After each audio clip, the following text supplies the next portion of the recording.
So I forgot to talk about two things when I was talking about book one. The first, they found one of the main character's bones in the lake of the water that the main character had absorbed into himself. Yes, it was inside that lake with all of those corpses. A second thing was there was a corpse in the water that they took leading to the island. So the water, the river that they rode over, yes, they found a corpse there. That corpse was being tied down to something. And this something is connected to the tomb that they were in, and they found all the other corpses. During their investigation, they came across a stonemason. This stonemason was the one who made the stone guardians in front of the tomb, which I forgot to talk about it, but they're stone guardians that were made in front of the stone tomb. And it hadn't been very long since they were created. So, yes. The second thing he had created was the stone item that was keeping the corpse down in the water. So he's connected. And when questioning him, he didn't know who hired him to do it. They basically kidnapped him, dragged him there, made him make the stone guardians. There he had found one of the main character's bones, wherever location he was dragged to make the stone guardians and make the stone that dragged the body down and held the body underwater. He also did not know all this was going to happen, specifically the corpses in the tomb or the body that was held underwater with the stone he created. Yes, he's terrified. He also was terrified after he was dragged away and basically kept from seeing where he was being dragged to until he was dragged to the location made to make the thing and then dragged back blindfolded. So, yes, he was terrified and he was hiding away. He made a bunch of stone guardians to protect himself from those people, but the main character, Amalid, catches him. And he had made the main character's bone into a sword, which infuriates the main character. He ends up joining their little ragtag team. The brat also joins the ragtag team because he has nothing connecting him here anymore. They bury his brother and he joins them on their travels. On the travels, they take a ride from an opera group. This opera group, they're dead. They died on the mountains. And they don't really know that they're dead. Like, they're not technically ghosts, there are attachments. They are the dead who stays in the living world because they're attached to a promise that they have to keep. And they are stuck in the living room until that promise is kept. Later find out that the promise they made was to the kind rich man of their town who they promised to visit every day on his birthday and give him a show. And even though he's dead, they're attached to that promise. And anytime he shows up on his birthday, they have to go see him.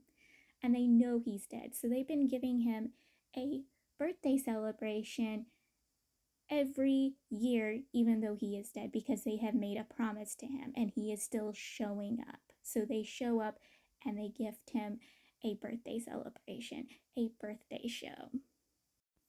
So the opera group had just recently died.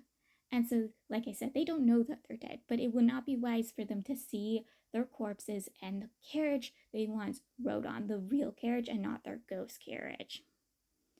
And they're about to bypass the corpses and the carriage. So the main character, Amalid, they bury it.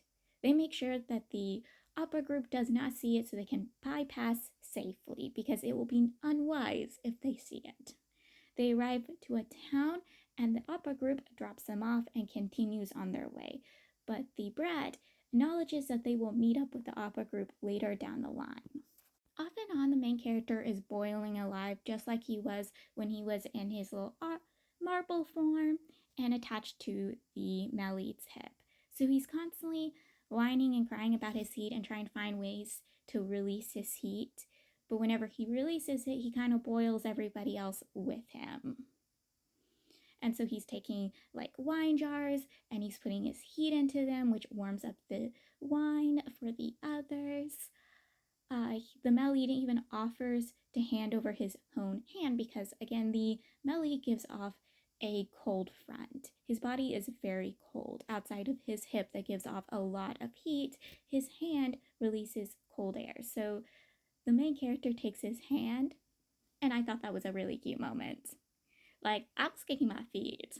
Since the main character is paralyzed, the male lead is carrying him everywhere, and because the main character is a very proudful dragon, he doesn't like people seeing that he's actually being alive and being carried, so he covers himself with a veil. But when people are like, you're carrying around a dead corpse, no, no, no, the main character will reveal that he is alive and he's perfectly fine. So we learned some facts about the state proctor, and he's been around for a century. That he has seen 5 reigns pass by. There are horrible, vile rumors being spread about the state proctor, basically stating that he is a vile, evil sorcerer, that he has committed horrible crimes. That years ago, there weren't these horrible, vile rumors about him, but then it started spreading. And now everyone fears and dislikes the state proctor, and they become to fear and dislike monks for these facts. There isn't proof that these rumors are true or not.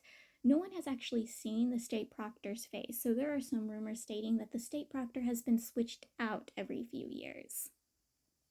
He wears a mask on his face, and the only parts of his skin that you can see are his neck.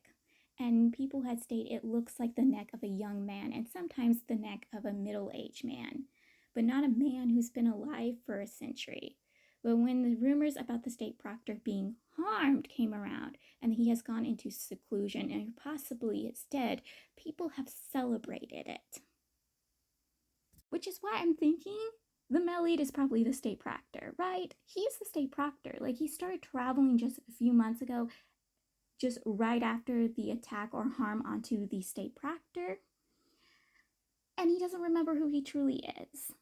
He's also very mysterious, he's very powerful, and a state proctor is also very mysterious and very powerful. No one knows either information about either one, the origins about either one. Like, he could be the state proctor, right? He's the state proctor. He could be somebody else this entire time, but he could be possibly the state proctor. So the wanted posters of the person from book 1, the person I'm kind of starting to think is maybe the Melly like I thought in book 1, I'm a little suspicious. Also, it doesn't actually state what crime this person committed. It just says this person is dangerous. So again, they're probably searching for the state proctor, but don't want to admit that the state proctor is missing, so they've been putting out wanted posters looking for the state proctor. And like, I think the male lead is the state proctor, and I also thought he was the person from the wanted posters. I'm probably correct about this theories. Also, the fact that the wanted posters keep getting changed. The looks of the person keeps getting more defined or keeps just getting changed. So yes, even though there's a wanted posters everywhere, the guards and the people are just looks at the male lead or other monks and just turn around.